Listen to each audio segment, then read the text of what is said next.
Dios le bendiga, buenas noches. Qué privilegio, ¿verdad?, poder estar en este lugar para poder alabar al Señor, poder exaltar su nombre y sobre todo, pues, reconocer, ¿verdad?, la grandeza de su poder. Qué hermoso servicio el que hemos estado teniendo, y yo espero que esta palabra esta noche le reanime, le consuele, ¿verdad? Pero sobre todo nos ayude a poder seguir caminando. Yo quiero que me acompañe al Evangelio de Lucas capítulo 5. Vamos a leer unos versículos bastante conocidos, pero yo quiero que esta noche el Señor nos saque de aquí con mucho ánimo, con mucho de su presencia, de su amor, de la riqueza que hay en Él, ¿verdad? Entonces yo quiero que esta noche esta palabra usted la atesore, la guarde en su corazón y también se vuelva práctica en la vida de cada uno de nosotros. Si usted tiene Lucas capítulo 5, vamos a leer del versículo 1 en adelante, vamos a leer hasta el versículo 6, versículo 6.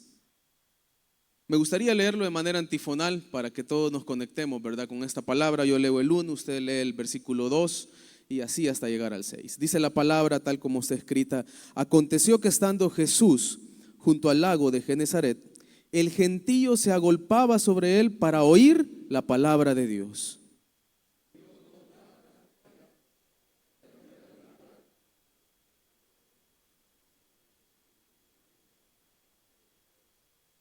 Y entrando en una de aquellas barcas, la cual era de Simón, le rogó que la apartase de tierra un poco, y sentándose, enseñaba desde la barca a la multitud.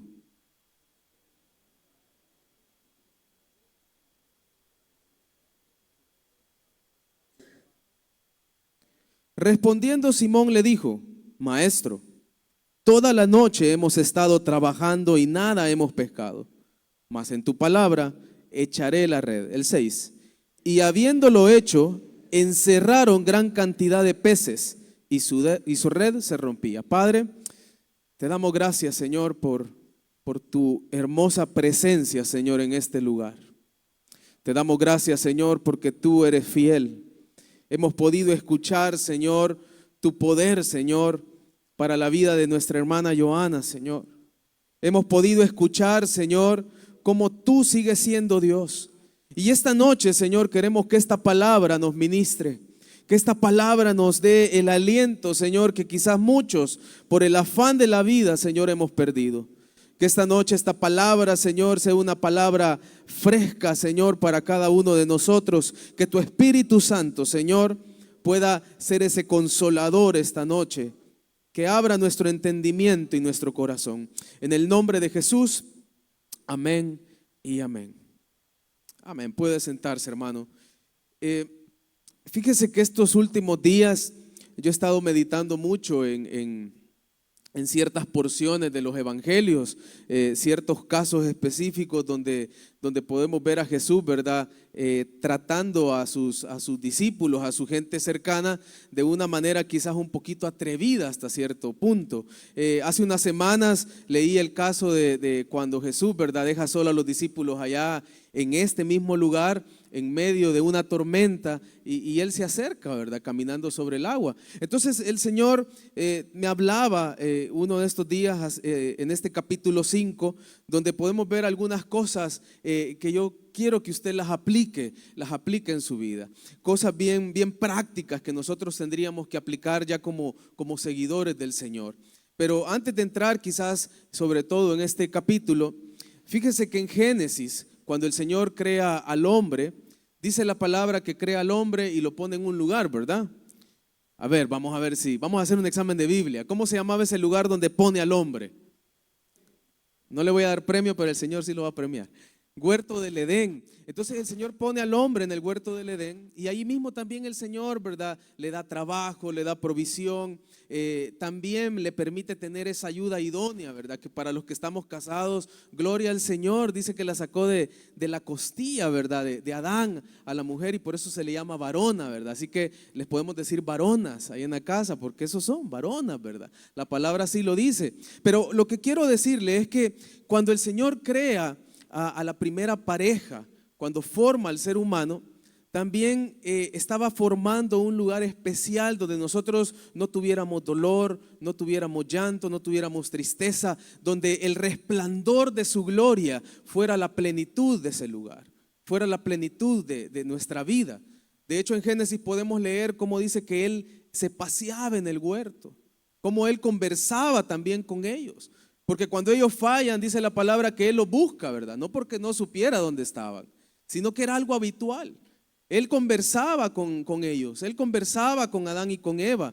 Entonces el Señor también instituye en ese momento lo que Él quería para una ciudad, llamémoslo así, o para un determinado lugar. Ahora, cuando ellos infringen, ¿verdad?, el mandamiento y desobedecen, todo ese plan perfecto del Señor para el hombre, todo ese plan perfecto del Señor para lo que Él quería en una ciudad, llamémoslo así, se pierde. Por lo tanto, entonces empezamos a tener después de ese trágico evento ciudades contaminadas, ¿verdad? Aquí va otro examen, mire, de Biblia. ¿Quién fue el primer hombre que construyó una ciudad? A ver si lo han leído. Caín. Caín construye esa ciudad, ¿por qué? Porque él teme, ¿verdad?, acerca de lo que Dios le dice que va a pasar después de que él mató a su hermano. Entonces él, huyendo con miedo, construye una ciudad, un refugio. Y en esa ciudad hay cosas buenas, ¿verdad? Porque dice que se desarrolla la metalurgia, se desarrolla la música, se desarrollan los artesanos, pero lastimosamente era una ciudad creada por un hombre que ya estaba contaminado por el pecado. Entonces dentro de esa ciudad también vemos pecado. Y desde ese tiempo del Génesis hasta el tiempo de Jesús ocurre lo mismo en cada lugar. Empezamos a ver gente preocupada, empezamos a ver episodios de personas tristes, empezamos a ver asesinatos en la Biblia, empezamos a leer de muchos asesinatos, muchos personajes malvados. Y llegamos a este punto crucial cuando Jesús viene a la tierra para volver a traer lo que era en el principio el plan de Dios. Jesús viene y se muestra como el Verbo ya hecho carne para poder traer de nuevo, para unificarnos a nosotros con ese plan perfecto que desde el principio tenía para usted y para mí, para ese plan perfecto que Él tenía para el lugar donde Él quería que estuviéramos. Y es así como yo quiero introducir en el Evangelio de Lucas capítulo 5. El Evangelio de Lucas capítulo 5 nos habla de una historia cuando quizás Jesús empezaba a dar sus primeros pasos en el ministerio. Yo no sé si ustedes sabían, pero Jesús sus primeras predicaciones no las hizo acompañado en realidad de los 12 discípulos, sino que empezó solito, ¿verdad? Ahora bien, tenemos el caso en los evangelios que Jesús, luego de ser bautizado, se fue a buscar en oración al Padre, ¿verdad? 40 días pasó en el desierto preparándose para el ministerio que iba a empezar. Y empieza a predicar. Dice la palabra que incluso unos que ya seguían a Juan, el Bautista, ¿verdad?, que eran discípulos de Juan, se enamoraron del Señor cuando se dieron cuenta de quién era y se añadieron como parte de sus seguidores.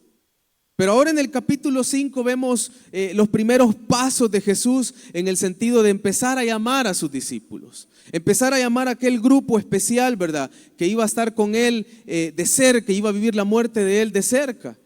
De hecho, algunos estudiosos, ¿verdad?, de la palabra, a este capítulo 5 le llaman el verdadero discipulado. Porque aquí se nos dan las pautas de lo que es el verdadero discipulado de parte del Señor y lo que es también el verdadero discípulo de parte del Señor. Y yo quiero preguntarle, ¿cuántos de ustedes se consideran discípulos de Cristo? Eso sí me preocupa. Voy a volver a hacer la pregunta y no me aflija, mire, porque si no me voy a bajar. Solo predico 5 minutos y me despido. ¿Cuántos de ustedes se consideran discípulos del Señor? Mire, yo no le estoy haciendo una pregunta como lo vende ahora la mala teología, ¿verdad? Porque hoy hay apóstoles, discípulos, pero erróneamente. Pero el verdadero discípulo significa seguidor de Cristo. Significa aquel que quiere imitar a Cristo, aquel que quiere aprender de Cristo, aquel que quiere ser el reflejo de Cristo en esta tierra. Entonces, les hago por tercera vez la pregunta: ¿cuántos de ustedes son discípulos de Cristo? Somos discípulos. Entonces, el Señor en este capítulo 5 muestra una escena donde podríamos decir que empieza a tener a sus primeros discípulos. Y yo quiero que leamos primeramente los versículos 1 y 2 del capítulo 5. Dice: aconteció que estando Jesús junto al lago de Genezaret, el gentío se agolpaba sobre él, mire qué importante esto, para oír la palabra de Dios. Y vio dos barcas que estaban cerca de la orilla del lago, y los pescadores, habiendo descendido de ellas, lavaban sus redes. Primero, la palabra nos muestra a dónde estaba Jesús. Cuando Jesús empezó su ministerio y cuando lo terminó, usted va a ver a Jesús que cruzaba como si era deporte este lago de Genezaret, o algunas veces lo encontramos como el mar de Galilea. Jesús iba y venía, lo cruzaba a cada momento, porque Jesús predicó mucho en ese lugar. Y el primer punto que la palabra nos da es que él estaba iniciando su ministerio, pero estaba en este lugar, en el lago de Genezaret. El lago de Genezaret era un pequeño, como lo dice aquí, lago, pero sin embargo su centro, ¿verdad?, era de una profundidad de 500 metros, y como estaba bordeado por montañas, eso hacía que el lago también fuera un poco turbulento con las tormentas. Entonces ocurrían muchas tormentas ahí seguido, ¿verdad? Pero lo otro curioso aquí es que toda la región del lago de Genezaret estaba rodeada de familias pesqueras. ¿Por qué? Porque era un lugar en el cual el afluente de comercio era la pesca. Ahora, también si nosotros leemos un poco nos vamos a dar cuenta que una de las comidas principales de los judíos en aquel tiempo era el pescado. Usted va a leer muchas veces a Jesús que está comiendo pescado. Y lo comían asado, lo comían en escabeche, ¿verdad? Lo comían de todas maneras. Pero el pescado era una base fundamental de la alimentación del judío. Entonces, quieras o no, este lugar era un lugar de comercio. Era un lugar en el cual abundaba, ¿verdad?, los peces, abundaba el comercio, abundaba la economía en base a esto. Y el Señor se encuentra en este lugar predicando a gente que por aquellos religiosos era un poquito mal vista, por decirlo así. ¿En qué sentido? Que les consideraban personas, como le llaman a Pedro en una ocasión, ¿verdad?, del vulgo, o sea, personas un poquito corrientes y comunes, según ellos. Entonces, había un poquito de estigmatización, ¿verdad?, en este punto, con respecto a este tipo de personas que vivían acá. Pero el Señor, como lo dice en uno de sus pasajes tan famosos, Él no había venido para aquella gente, ¿verdad?, sana, había venido para aquella gente necesitada. ¿Y sabe qué me daba cuenta con este primer versículo? Que nosotros somos también ese tipo de gente. Nosotros somos gente necesitada. Ahora, el que no se considera necesitado, hermano, qué bendición. Qué bendición si usted no se considera necesitado de Cristo. Pero yo no paso ni un día en el que no me sienta necesitado de Él. No soy autosuficiente, no puedo ser autosuficiente. Y ahora imagínense esta gente que estaba el estigma de que por ser pescadores no podían entrar a ciertos círculos, ¿verdad? ¿Cómo se sentían? Pues el Jesús de gloria que conocemos, sabiendo esta situación más allá de lo físico, Él va a este lugar a predicar. Y dice el primer versículo que Él va al lago de Genezaret y pasa algo curioso. Dice que la gente lo seguía. Cuando Él empezó a predicar, la gente empezó a ver algo diferente en la palabra. Empezó a ver algo diferente en lo que Él decía y hacía. Entonces la gente lo seguía a tal punto que no les importaba, ¿verdad?, irse sin comer. Vemos el caso de la alimentación de los 5,000. ¿Por qué les agarró la noche? Porque andaban siguiendo a Jesús. Y de hecho, yo algunas veces lo he dicho, no eran 5,000 personas porque se contaban a los hombres. Era un grupo de 10,000, 15,000 personas quizás las que fueron siguiendo a Jesús en esa ocasión y les agarró la noche ahí en el monte. ¿Pero por qué? Porque las predicaciones del Señor tenían algo. Y la gente hasta cierto punto desarrolló hambre por la palabra. ¿Usted tiene hambre por la palabra?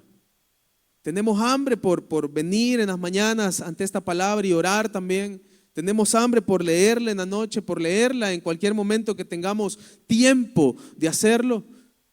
La gente en aquel tiempo mostraba de alguna manera esa hambre por escuchar las palabras de Jesús. Entonces pasa algo curioso. Dice que Él ve dos barcas y ocupa una de ellas como púlpito. Hay un predicador muy famoso que en una ocasión dijo que cada púlpito es una barca de la cual pescar. Y Jesús aquí prácticamente estaba haciendo eso, iba a empezar a pescar personas, pescar almas. Pero aquí vamos a entrar un poquito ya en materia. Esas barcas o esa empresa, ¿verdad?, de pesca pertenecía a un grupo de personas, donde una de ellas era, como poder decirlo así, el administrador, ¿verdad?, del negocio. Y ese hombre que era el administrador se llamaba Pedro. Pedro era el administrador de esas barcas, porque junto con Pedro estaban otros dos, ¿verdad?, que ya vamos a ver aquí en la palabra quiénes eran. Pero Pedro en este momento ya no era un poquito desconocido de Jesús. De hecho, este capítulo 5 en los evangelios se ubica como la segunda ocasión en la que el Señor le hace una pregunta, o mejor dicho, le hace una invitación a Pedro y a estos hombres. Y yo quiero que me acompañe a Marcos capítulo 1, versículo 16, allá atrás. Marcos 1, 16 en adelante. Mire lo que dice.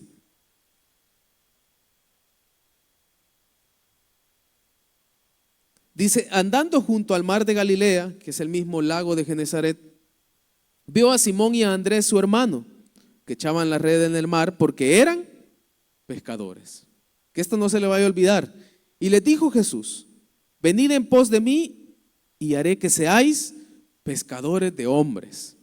Y dejando luego sus redes, le siguieron. Pasando de ahí un poco más adelante, vio a Jacobo, hijo de Zebedeo, y Juan, su hermano. También ellos en la barca, que remendaban las redes, y también los llamó. Y dejando a su padre Zebedeo en la barca con los jornaleros, le siguieron. Y ahora, para no perder, vuélvase a Lucas 5. A veces leer los evangelios es un poco contradictorio, ¿verdad? Porque si usted lo lee por primera vez y usted llega después a Lucas 5, va a decir, pero ¿y cómo es que los vuelve a llamar? Vea? Porque más adelante vamos a ver eso. ¿Cómo es que los vuelve a llamar? Si allá leímos que ya los había llamado. Pues ese fue el primer encuentro que Jesús tuvo con Pedro. Ahora, la pregunta del millón es, si ya los había llamado, ¿por qué en esta ocasión los va a volver a llamar? Y eso es lo que vamos a descubrir dentro del primer principio. Dice que el Señor le dijo entonces a Pedro que le acercara una barca para predicar. Pero la acción importante aquí no está en lo que el Señor dijo ahorita, sino que yo quiero que vean el versículo 2 del capítulo 5 de Lucas, qué es lo que estaban haciendo estos pescadores. Dice que ellos lavaban sus redes y entrando en una de aquellas barcas, la cual era de Simón, Jesús le dijo a Simón, que es Pedro, que la retirara un poco del tierra mientras él enseñaba. Entonces vemos aquí la primera parte del primer principio que quiero enseñar. El Señor le pide a Pedro, que estaba lavando las redes, y la pregunta primera es, ¿por qué lavaba las redes? Porque obviamente quizás venía de una jornada larga de pesca. De hecho, las redes en aquel tiempo se cree que eran, llevaban en las orillas puntas de plomo. Entonces, si los pescadores, ¿verdad?, no sacaban ningún pez, siempre tenían que limpiarlas, porque si no se arruinaban, se podrían, ¿verdad? Entonces ellos tenían que remendar lo que se había arruinado, tenían que quitar las algas o cualquier suciedad que tuviera. Entonces ellos seguían trabajando, a pesar de que podemos discernir, ¿verdad?, acá en la palabra, de que prácticamente quizás no habían pescado nada en ese momento, pero venían de una jornada larga de trabajo. Sin embargo, Pedro, aún cansado, lleno quizás de trabajo, el Señor le dice, ayúdame y haceme un poquito lejos de la orilla porque voy a predicar desde la barca. Ahora mi pregunta es, ¿creen que Pedro solo lo alejó o se quedó ahí? Es obvio, ¿verdad? Pedro se ha de haber quedado ahí a primera fila, escuchando las palabras del Señor. Ahora, no sabemos qué es lo que el Señor estaba predicando, pero vemos muchas veces predicar a Jesús, así que no dudamos que su mensaje iba relacionado con todo lo que en los evangelios nos muestra las predicaciones de Jesús, relacionado con la bienaventuranza, relacionado con el poder, ¿verdad?, del reino de los cielos. Podemos determinar eso. Entonces imagínense qué mensajazo el que se echó Pedro allá a la par de Jesús. Ahora, este Pedro ya conocía a Jesús. Este Pedro ya sabía quién era Jesús. Este Pedro ya había sido invitado, como lo leímos ahí en Marcos, a ser seguidor de Jesús. ¿Cuántos seguidores de Jesús hay acá? Levante la mano el seguidor de Jesús esta noche. Para que no se duerma, mire ejercicio, levante la mano. Ok. Pero hay algo diferente, y aquí está el primer principio. No es lo mismo ser seguidor que discípulo. Escuche esto, no es lo mismo ser seguidor que discípulo. Ahora, hágase esta pregunta esta noche. ¿Seré un seguidor o seré un discípulo? Pedro aquí no era un discípulo, era un seguidor. El Señor le dijo, sígueme, y obedeció literalmente la palabra, lo siguió. Pero, curiosamente, Jesús predicaba y Pedro, ¿qué hacía? Trabajaba, ¿verdad? ¿Por qué? Porque lavaba sus redes. ¿Cómo lo encontró Jesús en ese momento? Lavando sus redes. Entonces estaba trabajando, era un seguidor.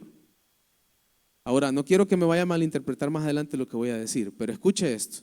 Era un seguidor, seguía trabajando, pero Jesús le había hecho una invitación. La invitación era sígueme, y también le dijo qué iba a hacer al seguirlo. Y en Marcos dice que le dijo, los haré pescadores de hombres. Entonces el primer principio dice, no es lo mismo ser seguidor que discípulo. ¿Sabe por qué? Porque el discípulo tiene un trabajo en el Señor, mientras que el seguidor simplemente sigue, simplemente está escuchando, simplemente no hace práctica la palabra, llamémoslo así. Y para ser un poquito más fuerte, no madura en Dios, no madura. La palabra dice que cuando nosotros somos recién convertidos, nosotros somos como niños espirituales, somos bebés. A un bebé usted no le puede dejar la pacha, ¿verdad? Y decirle, vaya, aquí está, tomátela. No se la va a tomar. No lo puede dejar una semana en el cuarto y decirle, aquí te dejo todas las pachas de la semana. No, tiene que tener a alguien que lo cargue, que le dé la pacha, que le saque el aire. O para las mamás, ¿verdad? Que tuvieron el privilegio de dar pecho, amamantarlo. Tienen que estar ahí. No pueden solamente dejarle la leche también. Entonces, el recién convertido al inicio es un seguidor que necesita ser discipulado. Escuche esto, el recién convertido es un seguidor de Cristo. Ya conoció a Cristo, ya Cristo le hizo la invitación y la aceptó, pero no es un discípulo todavía. El problema es que cuando no entendemos el verdadero discipulado del Señor, vivimos 40 años metidos en una iglesia como seguidores. Sí, perdone que quizás es un poquito fuerte, pero es lo que el Señor a mí me hablaba. Vivimos 40, 50 años como seguidores. Y alguien dirá ahorita, hermano, pero ¿y qué tiene de malo? No tiene nada de malo. ¿Sí? Si usted es un buen seguidor, perfectamente va a llegar al cielo, pero se va a perder el privilegio de poder ser parte de la obra de Cristo. Fíjese que yo no voy a decir recién convertido porque tal vez no es así, pero recién anexado, ¿verdad? Aquí a Damasco, yo recuerdo que mis primeros cultos, ¿verdad? Donde quizás yo aprendí mucho a orar, ¿verdad? A saber que era una adoración personal. No es porque aquí me dejen predicar, ¿verdad? Sino que así es, Dios lo sabe. Fue fraternidad de varones. Quizás esta comunidad, ¿verdad? En el sentido que es pequeña, por decirlo así, porque no llenamos todo el templo. Hacía quizás que los cultos, ¿verdad? Yo los sintiera un poquito más familiares. Entonces yo recuerdo que muchos siervos acá, ¿verdad? Pasaron a predicar. Y mientras yo leía esto, pensaba en este tiempo, cuando yo venía aquí a escuchar palabra, y yo le decía en una de las muchas veces que siempre me he sentado por ese lugar, sentado allá orando, yo le dije una vez al Señor, Señor, ¿qué podemos hacer para crecer en ti?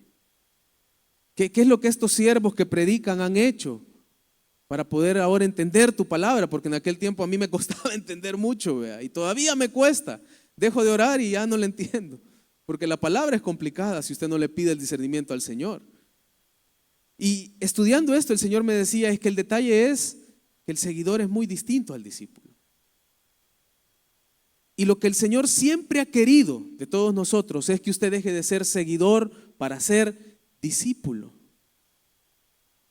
Y yo no quiero que me malinterprete esto. No estoy diciendo que usted tiene que subirse aquí al altar, ¿verdad? O tiene que salir a evangelizar. No, usted se va a dar cuenta que el discipulado tiene muchas ramas, muchísimas. Si hablamos de discipulado acá, no terminamos, ¿verdad? Pero el discípulo tiene un trabajo en el Señor. Tiene una carga por parte del Señor. Ahora, Pedro no había entendido que el Señor no lo había llamado a ser seguidor, sino que lo había llamado también a ser discípulo, a compartir, ¿verdad?, en esta tierra el privilegio de ser un instrumento para llevar su palabra. En este momento Pedro no lo entendía, ni tampoco los otros que estaban ahí dentro de esa misma empresa.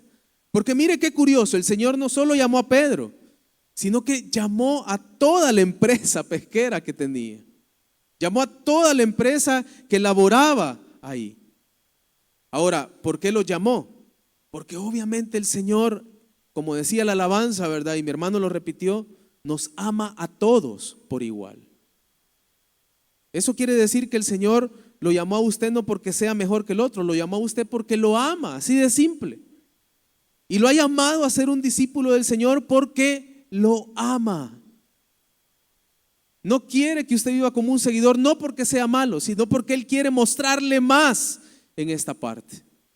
Mientras Él no venga o la muerte nos lleve, ¿verdad? Y nos haga dormir en Cristo mientras Él viene, Él quiere que tengamos más y quiere que seamos discípulos.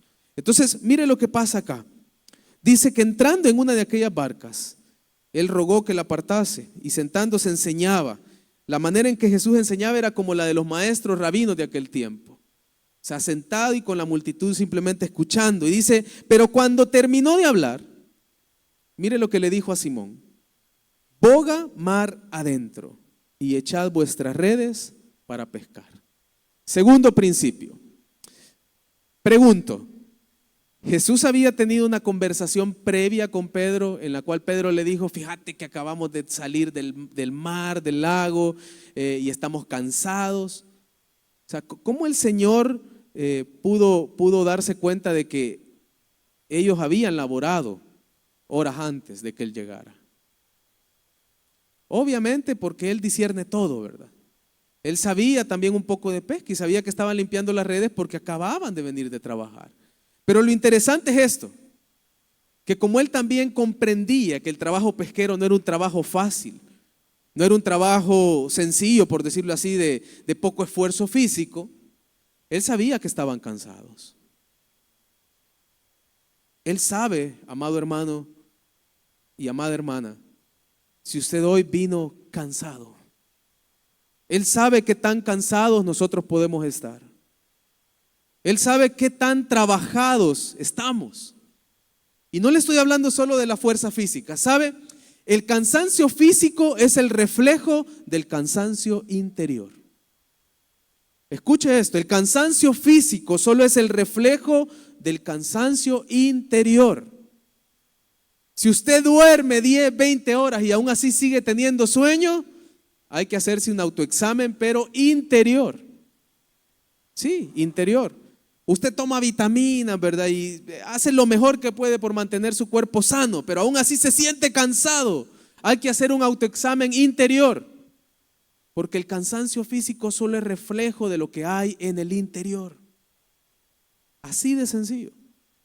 Ahora, Jesús sabía que estos discípulos estaban cansados, pero como Él ve más allá, Él sabía que estaban, aparte de cansados, fatigados.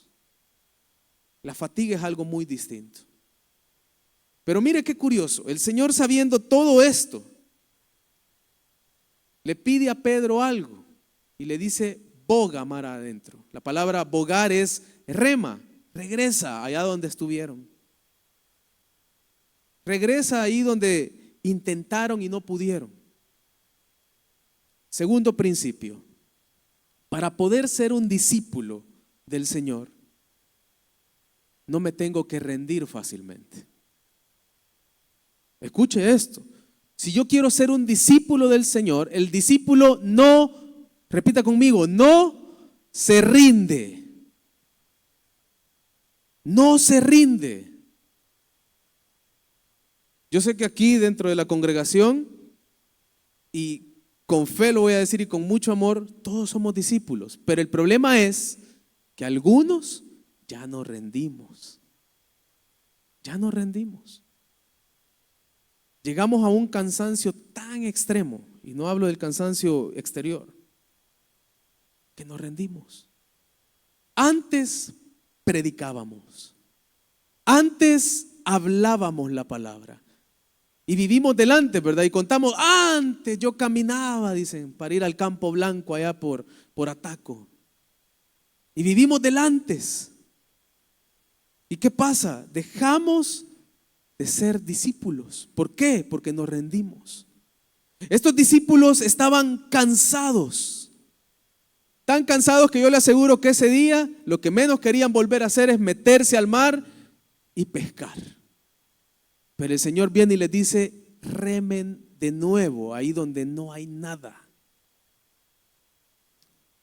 Entonces, ¿qué significa no rendirse, hermano? ¿Está luchando usted con una enfermedad esta noche? No deje de orar. No deje de leer la palabra. No deje de venir. No deje que la tristeza de lo que está pasando lo aleje de Dios. No deje que lo aleje de Dios. Escuche, estas no son palabras mías, son palabras de Jesús. Bogue mar adentro. Enfréntese de nuevo con la valentía de la palabra de Dios a lo que no concibió antes. Enfréntese de nuevo con valentía a lo que el Señor dice. El Señor le dijo a Pedro, Pedro, ya no quiero que me tengas aquí paradito, ¿verdad? Lejos de la orilla, sino que ahora quiero que se suban, o te subas, mejor dicho, porque la orden fue para Pedro, te subas a tu barca y vayas allá donde toda la noche no pescaste. Reme mar adentro. Siga remando. Siga remando. Mire, yo no sé, puede ser que sea una enfermedad, puede ser que sea otra cosa, puede ser que aquí alguien económicamente esté bien, pero sean otros problemas. Pero no se rinda. No se rinda. El Señor eso le quería decir a Pedro. Pedro, yo sé que estás cansadito. Pedro, sé que estás quizás un poco triste porque yo sé que este es tu sustento. Yo sé que si no trabajas no comes. Pero en pocas palabras le dijo Jesús, cree en mí. Aleluya, cree en mí. Dice Hebreos, es pues la fe, la certeza de lo que se espera y la convicción de lo que no se ve. Y el texto lo podemos tomar en dos ramas. Lo podemos tomar en la rama de que el Señor me va a dar, como lo ocupan muchas veces, ¿verdad? Aunque no lo vea. Pero la mejor rama en la que usted lo puede tomar es, sigue mirándome a mí. Sigue teniendo la convicción en mí. Sigue teniendo la esperanza en mí, porque eso aclara todo el panorama. Porque eso te va a dar de comer. Porque eso va a ser tu sustento. Porque eso va a ser lo que te ayude a caminar en esta tierra. Y el Señor le dice, boga mar adentro. Y le da una segunda orden, mire, porque esta es una orden. El Señor no estaba aquí usando una pregunta, estaba dando una orden a Pedro. Y como Pedro ya había dicho que era un seguidor, entonces para Pedro Jesús ya era su maestro. Y en aquel tiempo, ¿verdad? Cuando usted decidía adjuntarse a alguien y llamarlo maestro, lo que él decía era ley y tenía que hacerlo. Ahora mire, dice que el Señor le dice, y echa las redes para pescar. Aquí va el problema. Y aquí se ve el problema, porque Pedro escucha, pero Pedro no cree. No cree lo que le está diciendo Jesús. Y mire lo que dice el siguiente versículo. Entonces Pedro le respondió, maestro. Yo me imagino que con mucho respeto y amor, le haber dicho, maestro. Mire, maestro, toda la noche hemos estado trabajando y nada hemos pescado. Y hay un punto y coma, ¿verdad? Sigue la idea. Mas en tu palabra echaré la red. Ahora, leemos bien bonito el versículo, pero ¿sabe qué le estaba queriendo decir Pedro con esto? Jesús, ¿y vos qué sabes de pesca? Si tu oficio es carpintero. Pero como sos mi maestro, ni modo, vea, sos mi jefe, por decirlo así. Hagámoslo pues, saquemos, te voy a sacar de la duda para que veas que ahí mismo pescamos y no hay nada. Así mismo nosotros, ¿verdad? Señor, y me estás pidiendo que predique, para los que ya recibieron un llamado completo, ¿verdad? Y les dijo el Señor, dejen todo y váyanse a misiones, váyanse a pastorado. Señor, me estás diciendo esto y no tengo nada en la refri. ¿Y vos qué vas a saber de mi situación? Le dice usted en pocas palabras, vea, si el que está aguantando hambre aquí en la tierra soy yo. Pedro le dijo, maestro, mira, es que no pescamos, no estuvimos tratando de pescar 2 horas, estuvimos toda la noche. O sea, Pedro en pocas palabras le dijo, Señor, o sea, primero sos carpintero y segundo, ¿cómo vas a entender si yo soy el que estuve ahí? Muchas veces así nosotros somos un poco abusivos y le decimos, Señor, yo creo que no me entendés, ¿verdad? Pero estamos siempre dentro del segundo principio. No se rinda. Lleva toda la noche trabajando por lo que le está pidiendo el Señor, o lleva toda la noche trabajando en ser un seguidor y ahora un discípulo del Señor. No se rinda, no se rinda. Ahora, contextualizándolo a nosotros, ¿qué significaría rendirse para nosotros? Significaría perder toda la armadura que el Señor nos ha entregado. Perder la coraza, ¿verdad? Perder el casco, perder todo. ¿Por qué? Porque estoy alimentando más la carne por causa de haberme rendido a estar alimentando más el espíritu. Mire, yo no sé si soy yo y me equivoco, pero la palabra yo la he interpretado así. Todos estamos llamados a ser discípulos. Todos estamos llamados a que el Señor nos entregue algo en las manos para poder hacer su obra. Claro, hay un tiempo donde vamos a pasar sentados escuchando la palabra, creciendo, madurando, pero todos somos llamados a ser discípulos. Porque ¿cuál fue el mandato del Señor cuando Él se iba a ir? Y haced discípulos, dijo. No dijo, ¿verdad? Y haced seguidores. Dijo, haced discípulos. Eso quería decir que Él sabía que si íbamos a ser discípulos en la tierra, o sea, no discípulos nuestros, ¿verdad? Discípulos para el Señor, pero obviamente nosotros ya éramos discípulos. ¿Me capta la idea, hermano, esta noche? O sea, si el Señor nos dio un mandato que no es solo para el misionero, no es solo para el pastor, no es solo para el evangelista, no es solo para aquel que le ve un liderazgo, es para todos. El mandato fue complejo y general. Él dijo, haced discípulos. ¿Por qué? Porque Él consideraba que nosotros éramos discípulos. El problema es que cuando no pescamos nada, vea, ya no queremos llegar ahí. Cuando la vida nos pone una pared, queremos estancarnos ahí. Pero mire, el Señor siempre le va a decir esto: vuelve al mar y tira la red. Vuelve al mar y tira la red. Tercer principio, y aquí voy con el último. Pedro le dijo al final del versículo 5, en tu palabra echaré la red. Y habiéndolo hecho, encerraron gran cantidad de peces y su red se rompía. Entonces hicieron señas a los compañeros que estaban en la otra barca para que viniesen a ayudarles. Y vinieron y llenaron ambas barcas de tal manera que se hundían. Y el 8, viendo esto, Simón Pedro cayó de rodillas ante Jesús diciendo, apártate de mí, Señor, porque soy hombre pecador. Porque por la pesca que habían hecho, el temor se había apoderado de él y de todos los que estaban con él. Y asimismo de Jacobo, de Juan, hijos de Zebedeo, que eran compañeros de Simón. Pero Jesús dijo a Pedro, no temas, desde ahora serás pescador de hombres. Tercer principio. Aquí hay más, pero yo solo saqué 3. ¿Qué hace entonces el discípulo del Señor? pesca hombres. Qué feo se escucha. Se convierte en un pescador de hombres. Pero aquí hay varias cosas bonitas, si usted analiza un poquito las oraciones y analiza el griego. Primero que nada, cuando dice que ellos encerraron una gran cantidad de peces, quiere decir que los peces se amontonaron. Quiere decir que Jesús no es que llamara en sí a los peces, sino que Él vio cómo estaba el banco de peces en el mismo lugar, obviamente, que ellos habían pescado toda la noche. Ahora, ¿por qué Pedro estaba un poco incrédulo a esto? Porque ellos pescaban de madrugada, no de mañana. Porque los peces salían en aguas poco profundas, no en aguas altas.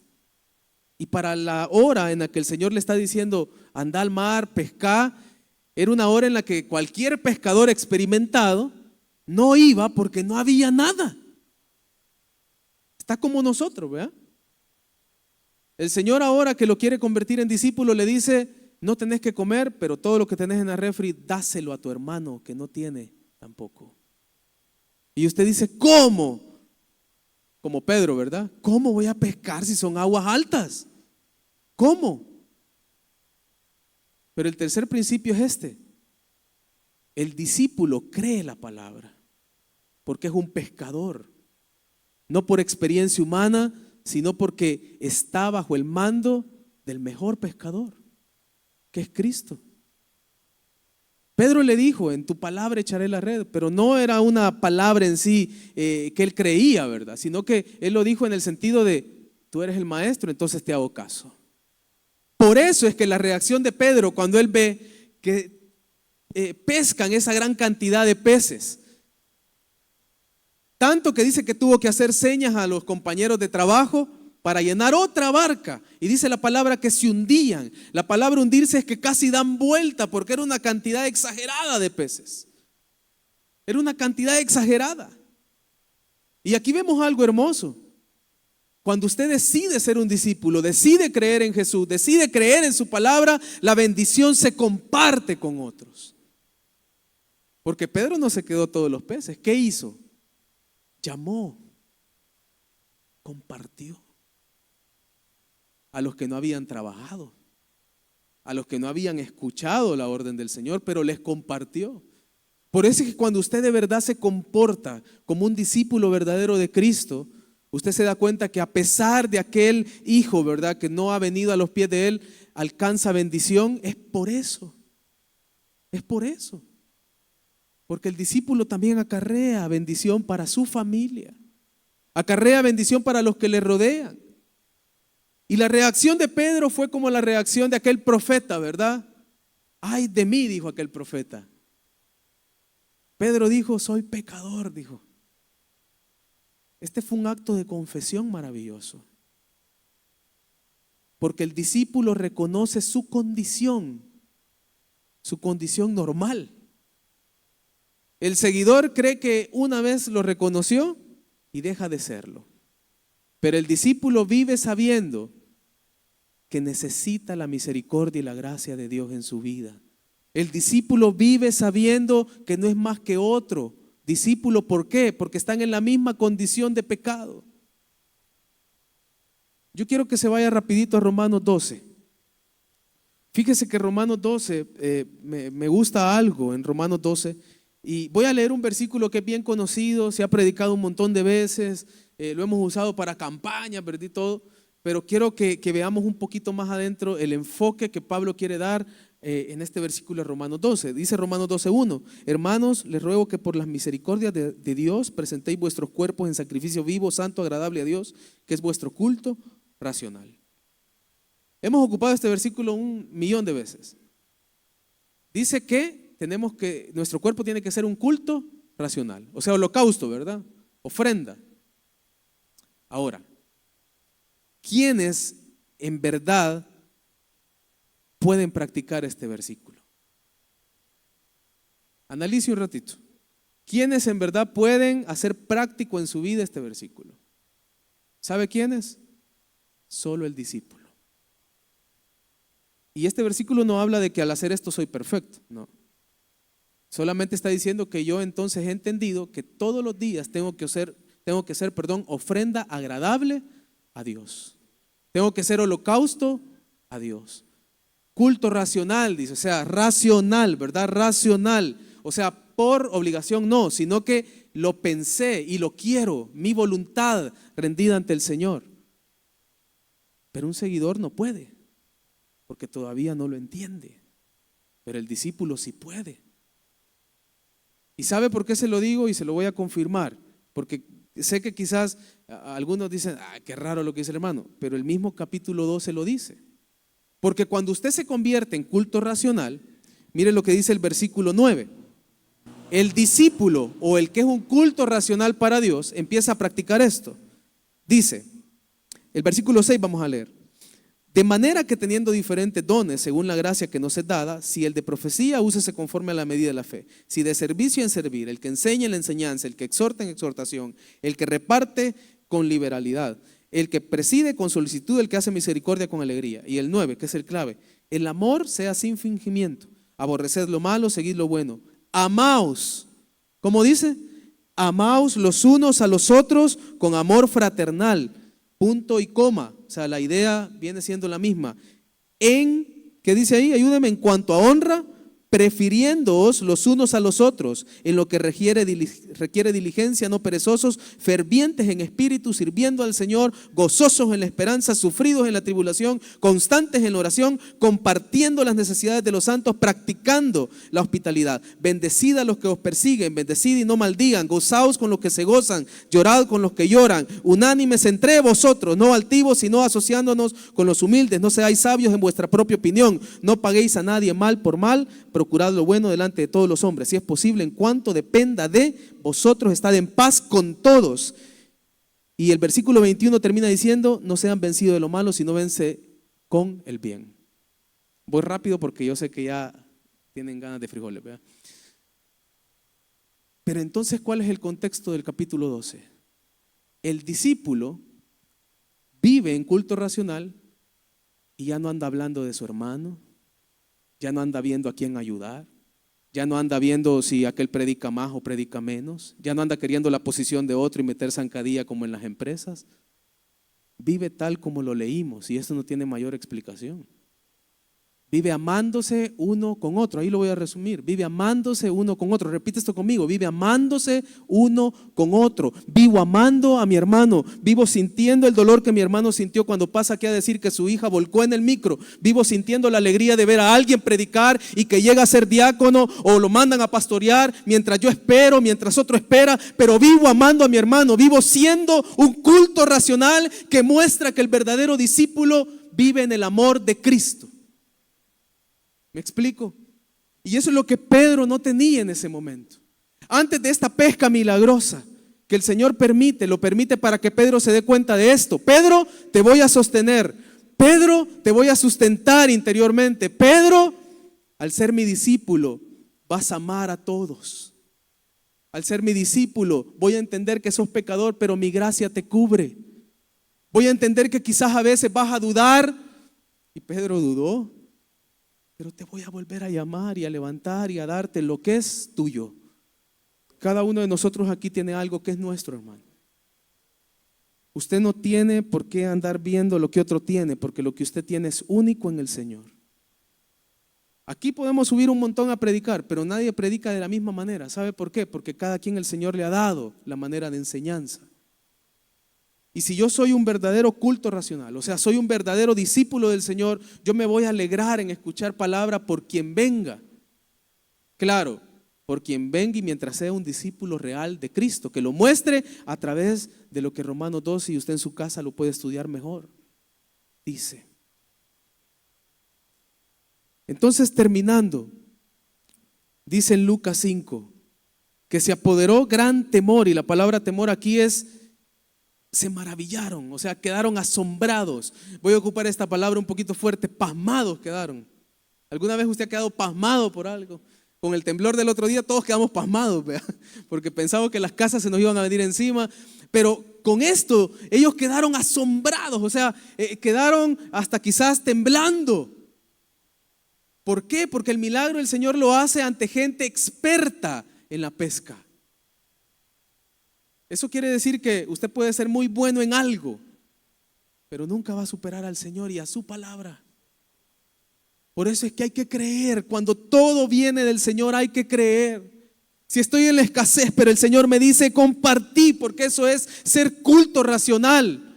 Comparta, porque Él va a llenar su barca.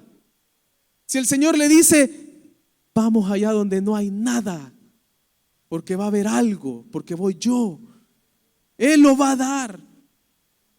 Crea la palabra. Y dice que Pedro entonces al final reconoció. Y termino aquí con este último versículo, perdóneme por el tiempo. Dice que cayó postrado y dijo, soy pecador, pero el Señor le respondió diciendo, no temas. Y esa frase el Señor la va a repetir muchas veces. Y esa frase el Señor en nuestro presente la va a seguir repitiendo lo que sea necesario. No temas. Y en el griego el no temas se identifica como Pedro, saca tu ansiedad. Pedro, saca tu tristeza. Pedro, saca todo lo que tenés adentro, porque ya vine yo, el que da aliento de vida. Porque ya vine yo, el que te llena de fuerza interior. Ya vine yo, el que te va a solventar ese cansancio físico, porque te va a llenar interiormente con su palabra, con su poder, con la presencia del Espíritu Santo.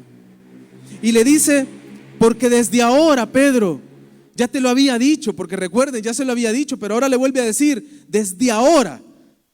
Ya cambia un poquito, porque el Señor ahora no le dice, sígueme, te haré pescador. Hoy le dice, desde ahora.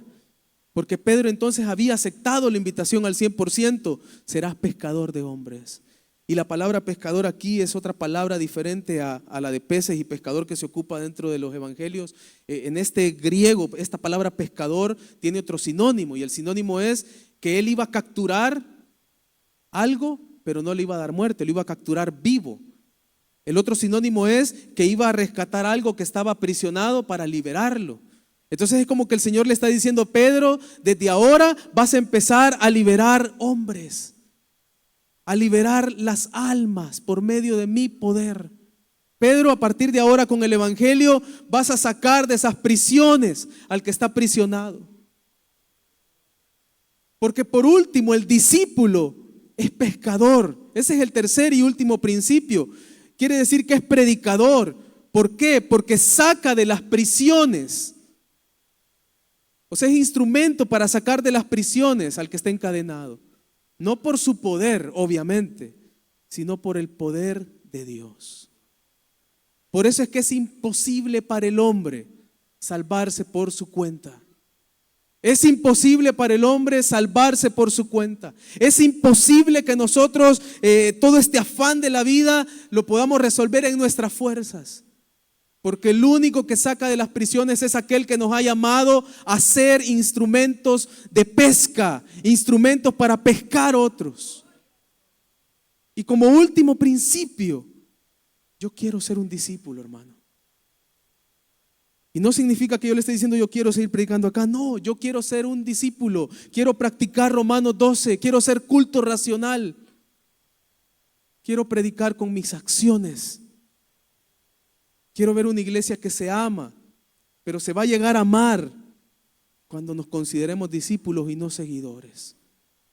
Pero para eso tengo que creer. Y si esta noche usted venía con algo en lo que usted quería tirar la toalla, por llamarlo así, yo le invito a que vuelva a leer esta porción de la palabra y lea sobre todo donde Jesús le dice a Pedro, boga mar adentro. Vuelve de nuevo a esa oración de madrugada. Vuelve de nuevo a esa oración cuando no hay nadie en la iglesia y venías. Vuelve de nuevo a ayunar, no porque alguien te vea, sino porque lo necesitas. Vuelve de nuevo a pescar en mi espíritu. Vuelve de nuevo a entrar en el agua que no te dio nada, pero que ahora te va a dar, porque es mi palabra. Porque soy yo el que te llama a ser discípulo. Padre, te damos gracias, Señor, esta noche. Señor, que tu palabra se convierta en ese aliento, Señor, que esta noche necesitábamos. Porque